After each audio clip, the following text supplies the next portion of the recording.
radio talk show host from Atlantic City, New Jersey, WPG, Harry Hurley, and Democrat strategist Theron Bond. Welcome to you both. Theron, I want to start with you, and I'm just really curious here. There's a report out of the New York Post, and they're quoting sources saying that President Obama is not too sure that Kamala Harris is going to be able to pull this off and beat Donald Trump. What say you? I think several of us are not too sure. I mean, it took President Joe Biden this long to make a decision to step aside, and now they're just kind of throwing Vice President Harris at us.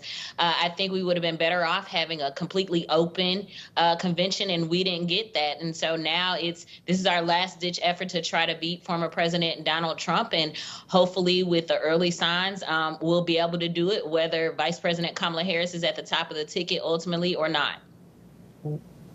And Harry, the argument coming from the Democrats has been Donald Trump is the greatest threat to democracy in the history of the country.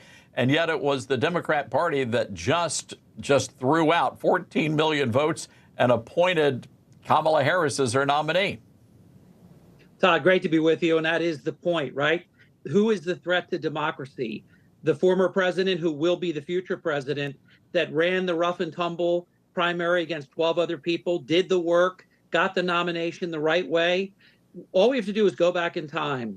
When Kamala Harris ran for president, she finished 8th place in her own home state, even behind Andrew Yang. She's a joke. They're trying to repackage her. They're trying to make it a coronation. The honeymoon will end very quickly, I predict. Is that in the same way that they repackaged J.D. Vance? Because, you know, he was a former Never Trumper, and now he's riding on the back of former President Donald Trump's coattails.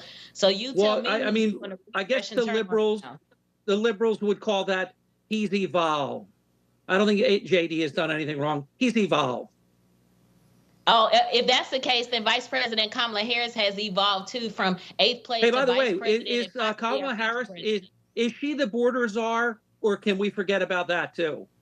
Did you give her that name, or is that what she is? Is that who she is? Well, I could name Axios and a bunch of other liberal outlets. Well, according to the United States of America, she's the vice president, whether you like it or not. President Joe Biden is the current president, whether we like it or not. That's just the truth. Well, okay. So was she the border czar, or was she not? I know her as Vice President Kamala Harris, and you do too, whether you want to admit it or not. Well, bad vice president, terrible, absolutely terrible. Theron, let me jump in here. All right, guys, hold on. Let me time out here for a second. Let me jump in. Now, Theron, there has been a lot of controversy over the term DEI, diversity, equity, and inclusion. The reality here, though, is that President Biden, for better or worse, you may agree or disagree, he said that he was going to be very intentional with who he wanted to pick.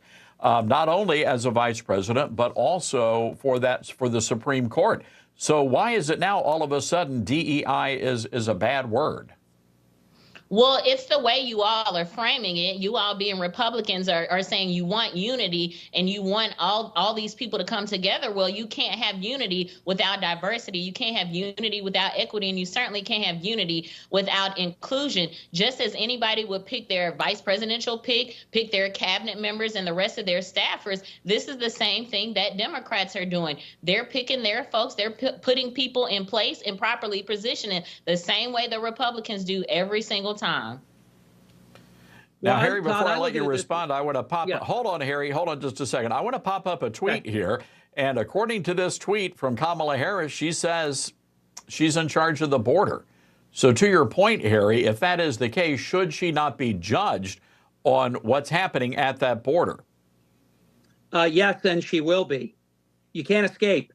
The record is terrible. It's hard to believe that the person that was charged by the president of the United States, Kamala Harris, to be in charge of the border, to fix this problem that they created, because it wasn't there when they arrived. They created the problem. She has never spoken to any Border Patrol chief in the history of her vice presidency. What I know is this: 3.5 years ago, we had basically zero inflation.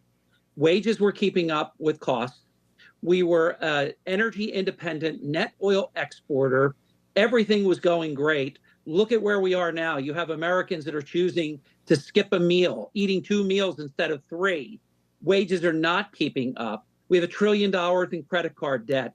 There are a lot of people right now feeling hopeless, and they want change, and we're going to get it on November 5th.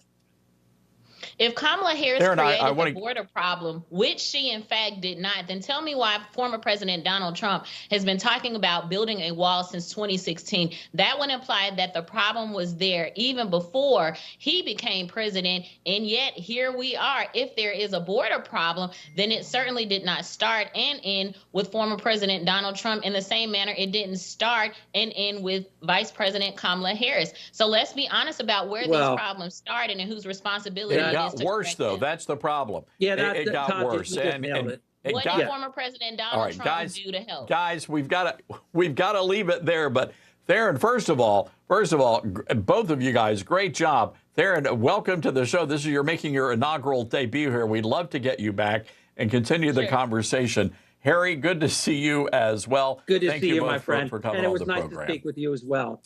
Take care. Thank you. All right.